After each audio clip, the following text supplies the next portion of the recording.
সবথেকে কঠিন কাজ হলো ছলনা বোঝা। মানুষেরা হাতে হাত রেখে ছলনা করে, বুকে জড়িয়ে ধরে ছলনা করে, চোখে চোখ রেখেও ছলনা করে, ভালোবাসি বলতে বলতেও ছলনা করে।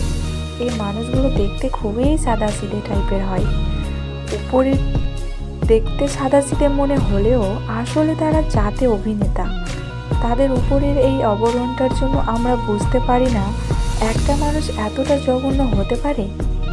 একজনকে ভালোবাসি বলতে বলতে আরেকজনের নিয়ে পার্কে, রেললাইনে, হোটেলে ঘুরে বেড়ায়। তাদের এসব নিজের চোখে দেখার পরেও নিজের চোখকেই বিশ্বাস করতে পারবেন না। নিজেকে কুয়াশার ঘরের মধ্যে মনে হবে, মেনে নিতে না চাইলেও ওটাই সত্য। যখন এসব নিয়ে কথা বলতে যাবেন তার সাথে, তখন নিজেই সব থেকে বেশি খারাপ থাকবেন। কারণ আপনার সাথে ঝগড়া হলে তার মন খারাপ ভালো করার জন্য আরও দুই চারজন আছে, কিন্তু আপনার মন ভালো করার জন্য আপনার কাছে শুধুই সে ছিল।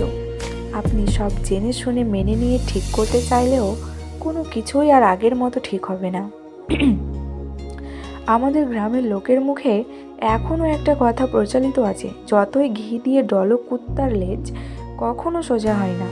ঠিক সেটাই আপনি। সব ঠিক করে নিতে চাইলেও কোনো কিছুই আর ঠিক হয় না। তারপর একটা সময় পর ঠিকানা পরিবর্তন করে ফেলে। আপনি চাইলেও তার সাথে যোগাযোগ করতে পারেন না। তার সাথে একটু কথা বলার তৃষ্ণায় রোজ পুড়ে ছারখার হবেন, কিন্তু তার কিছু যায় আসবে না। মাসের পর মাস যাবে, বছর কেটে যাবে, কিন্তু সে ভুলেও জানতে আসবে না আপনি কেমন আছেন, কেমন করে সহ্য করছেন তার দেওয়া বিরহ বিচ্ছেদের যন্ত্রণা। তার দেওয়া বিরহ বিচ্ছেদের আগুনের পুড়তে পুড়তে অনেকটা সময় পর বুঝতে পারবেন আসলে নিজের ভালো নিজেকেই রাখতে হয়।